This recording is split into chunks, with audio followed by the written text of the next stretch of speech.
ஒரு கதை எப்போதும் இரண்டு முறை நடக்கும்.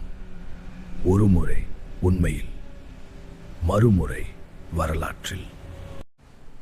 வரலாறு அதிகாரம் கொண்டவர்களின் குரல், ஆனால் உண்மை மக்களின் சுவாசம். நாங்கள் அவரை தெய்வமாகவும் பார்க்கவில்லை, அசுரனாகவும் பார்க்கவில்லை.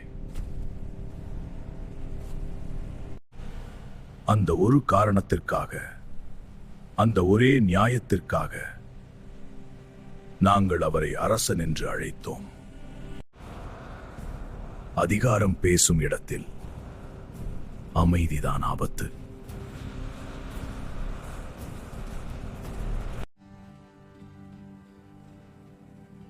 அவன் வாள் மட்டுமல்ல,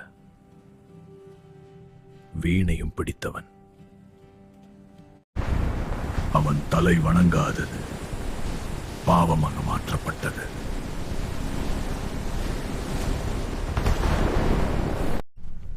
போர் தொடங்கியது நியாயத்திற்காக அல்ல.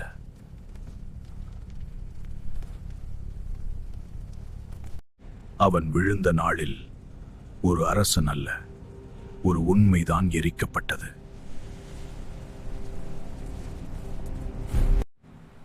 இது ராவணன் கதை அல்ல, இது லங்காவின் குரல்.